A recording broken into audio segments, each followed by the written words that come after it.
Hi, my name is McKenzie. I just wanted to give you a little bit of background about where I come from before talking about my time abroad. So to start out with, I come from Oregon, and my grandparents on both sides were involved in the timber industry. My mom's dad was a forester for the Bureau of Land Management, and my dad's parents owned a timber company in a small town called Drain, Oregon. Yep, that's its name. Okay, so they owned a timber company, and my grandfather passed away when my dad was about 11 years old, leaving my grandma to take care of 3 kids and to run the timber company all on her own. She was the first woman in Oregon to really be a leader in the timber industry. That's my grandma. They used to have, often, they would have one log loads, and nowadays it's not really the case.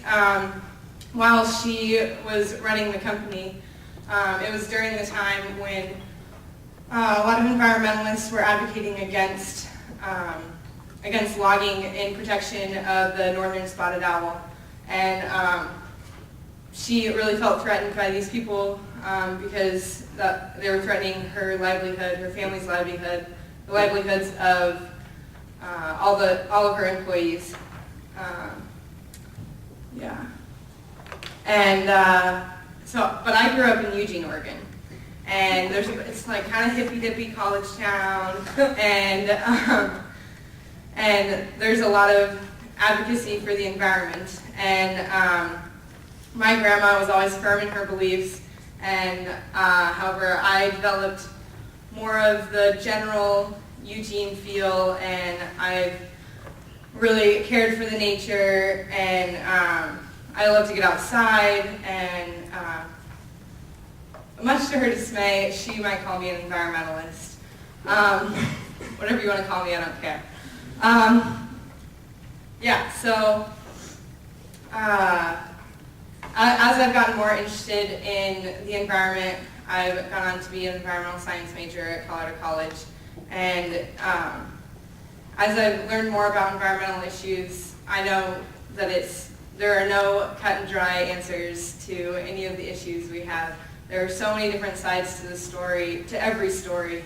And as I went abroad to Thailand, I learned more and more about some of these issues, especially with relations to the forest. So I just want to do a little brain exercise for you guys. You can all close your eyes and think about somewhere in nature that you really like. It might be a place of memory, it might be a place that you've visited a lot in your past, in dreams, whatever you want. All right, how many of you envision someplace in the mountains? Okay. How about someplace on the ocean? And someplace in the woods? Okay. How many people envisioned some place where there were lots of people around? Okay. How many people pictured some place where there's lots of people living? Okay, cool. So not as many people think of nature, especially in America, as some place where people live. The Royal Forestry Department in Thailand has adopted this way of thinking, that nature should be a place untouched by the hand of humankind. However, it's just not applicable there.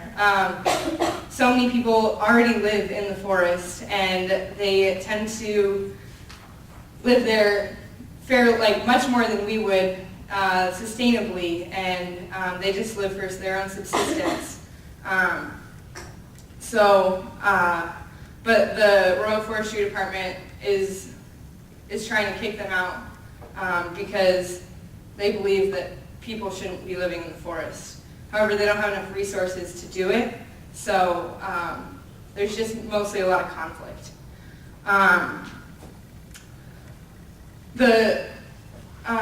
Even the word for nature in Thailand, Thamachat, means it includes people in the definition of nature.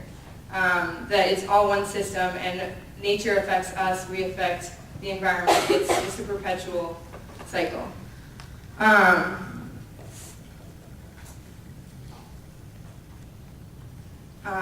one reason why they really believe that people shouldn't be there is because a lot of the villages practice swidden agriculture, which y'all might know as slash and burn. So they're saying, oh, these people are deforesting the nation.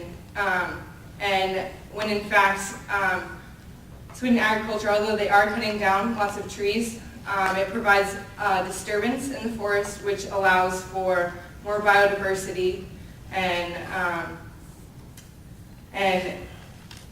it's a fine line that you have to play with.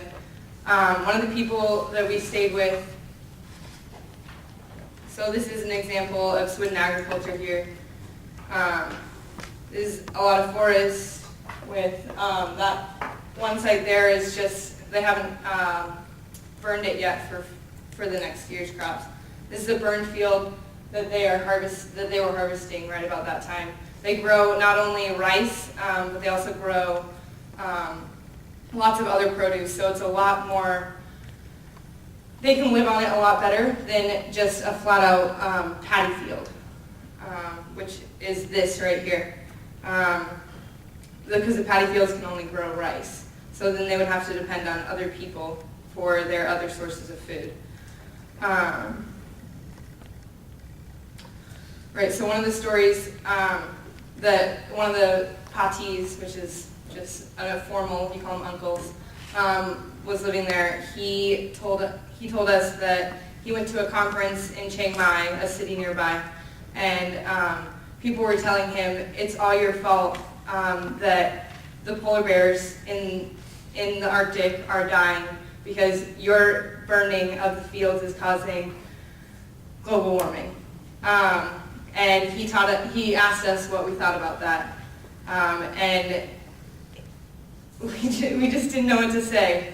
It was such an uneducated thing to say, because our lifestyle here is so much more impactful to global warming than anything that these people are doing, burning their fields. And it just really disheartened me that somebody could call themselves an environmentalist or trying to help the environment and blaming these people.